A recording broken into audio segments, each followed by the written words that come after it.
Incredible flavours, even better stories. One pour, 10 minutes. Aussie bourbon lovers sharing bourbon with Australia. Oh, it was more of a, I don't know. It wasn't quite a pop, Dave. It's squeaky. It was kind of like too squeaky. Yeah, but that's all right. What are we drinking, Dave? Well, we're going to drink 2 pours tonight. I know, special occasion. Well, it's the end of the year. I suppose Celebrating. if you're ever going to get stuck in, you should get stuck in tonight. This is a Larrikin single barrel D5, Delta 5, Yep. from Kentucky and signed by Greg, of course, The Aussie man Bourbon himself. Lovers. And if you're fans of the podcast, would have already heard us drink this one, so you're probably wondering why we're drinking it. Why are we drinking it, H? We're drinking it because we're going to talk about our highlights from 2025, and I think this is one of yours. Cheers. Not only that, we made a challenge that we needed to pick our favourite bottle and then pick our favourite memories of 2025. Bourbon memories. Favourite bourbon and favourite bourbon memories. Yeah, and favourite bourbon bottles. And this is one of your favourite. This is one of my bottles. favourites because part of it is Might like, be, you know, it's that thing about sharing. But we had a lot of good moments of sharing good bourbons with good people. Oh, so many. Sharing bourbons with Greg was certainly up there on my list of good things. But when that we, image of the barrel rolling down the hill is the best. yeah, I think there's a lot of great memories from the convos we had with him. But certainly the Delta 5 is high on my list of my favourite bourbons from this year. But tell us, H, what are your favourite memories from 2025? When you said let's pick a favourite memory, a bourbon memory from 2025, I thought, oh, yeah, I've got one. Oh, no, I've got 2. Oh, and then the list just got really, really long. So here's the rule. The rule is I've got so many. we though. kind of went a bit around. The answer to the question is, what is the favourite moment? So less than 120 seconds of 2025 that was your favourite bourbon moment. Because we're so spoiled. This is the coolest thing. I know. We're so... Can I mention some of my highlights that didn't make the final favourite bourbon moment? Okay, so like what is it? This is like a participation award? A really quick, like, Honourable mentions. yeah, honourable mentions because they were amazing experiences. But I was like, can I put this at the top? Oh, that one trumps that one. Oh, I don't know. It all depends. Okay. Like, I loved being. Hang on before we get into that. So I've picked, this is my bourbon of the year. Yeah, your Is bourbon the of the year is a Larrikin Delta Larrikin 5. Delta 5 single barrel. That's what I'm calling it. Yep. And we'll reveal yours at some point. When will we reveal yours? Well, after I've shared my favourite bourbon moment, or maybe we go. We're drinking yours first, so should you share yours? Okay. All right. Well, Hit us with your highlights, Dave, of 2025 in the world of bourbon and Dave. we flipped it upside down. All right. Well, there's a few. The part of the fun thing about this is that 2025 has been the year of us being given these ridiculous opportunities to do and see things that we definitely haven't seen and done before. So Yeah, that's by incredibly generous and amazing people. who there's no reason they should have been so kind to us. Their hospitality is amazing. And actually, on the start of my honourable mentions, isn't even in Kentucky, it's in Tassie. Yeah. Hugh and Oh, John yeah. at Greenbanks, who gave me a wonderful tour and samples of their whiskies. They haven't even released anything yet. So amazing, super inspired by what's happening in the US.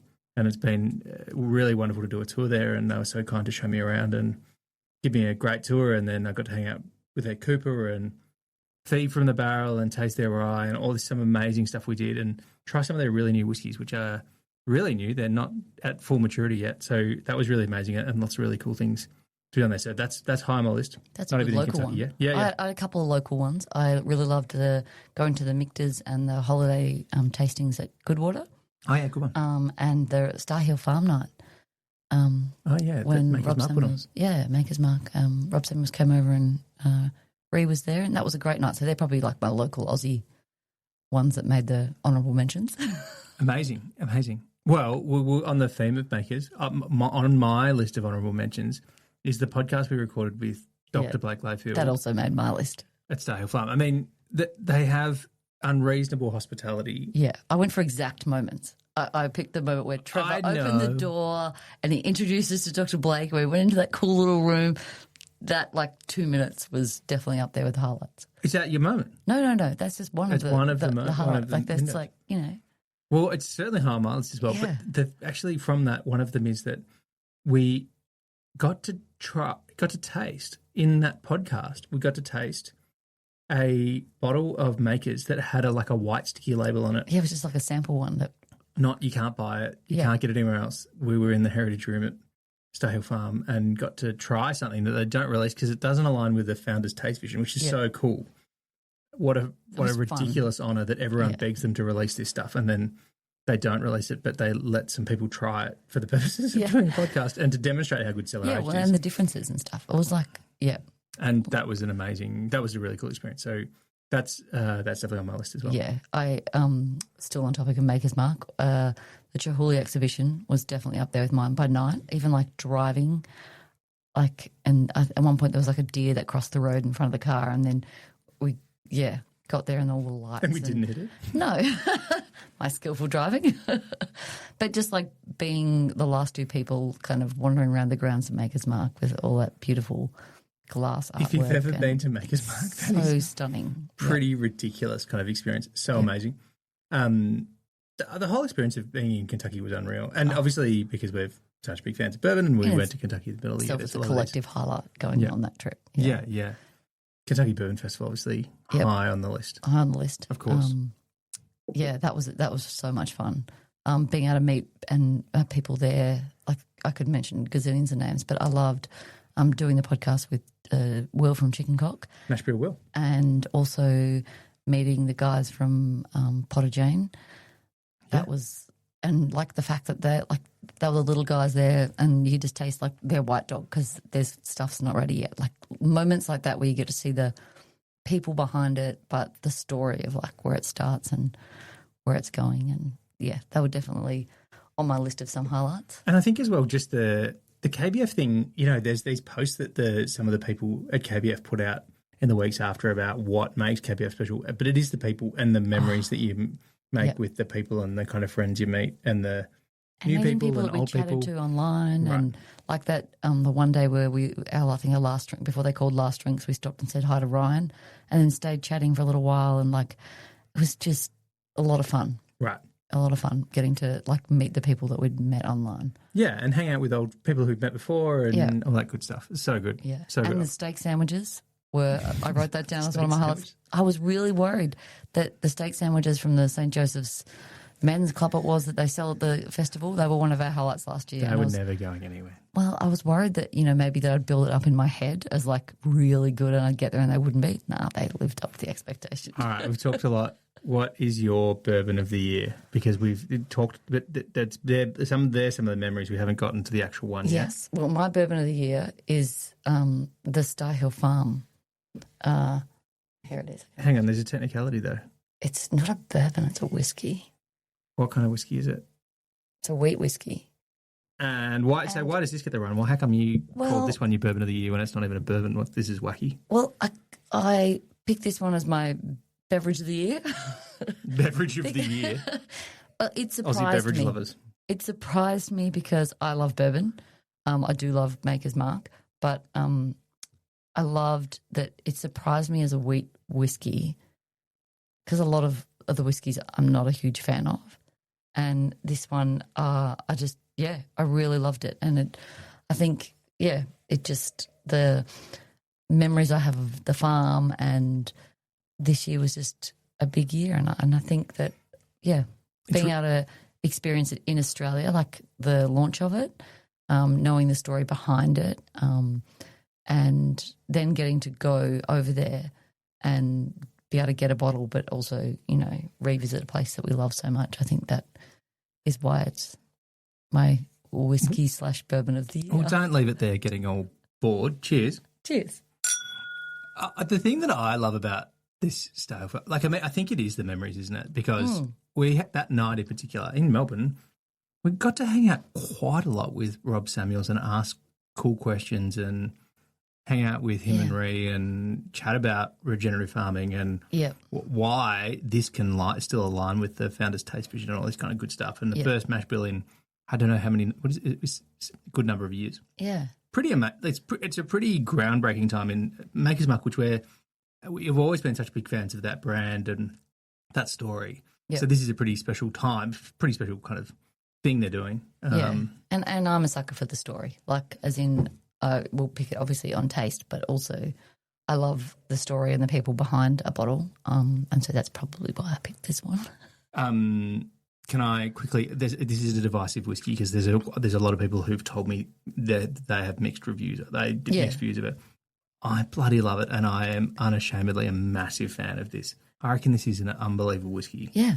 Yeah. Well, that's what I said. It surprised me. Like, I'm not. I'll have a bourbon over a whiskey any day, but this one. Yeah, when you said pick your bourbon of the year, I'm like, well, it's not technically a bourbon. It's a whiskey, which is, I'm going to let it slide. All right, we're nearly out of time, so we've got to get into it. Is there a number 2 and a number 1 for you, or is it just I'm just going to really quickly, I loved being in the blending house with Ashley. This was on my list too, standing at the top of that rick house. Yes, and just looking down and be able to, I think, have a really, I know we've met Ashley like each time we've gone to the festival for the last few years, but being able to have her take us on a tour and be at the top of that rick house and listen to her talk about like all the science, but also the passion she has and the story behind it.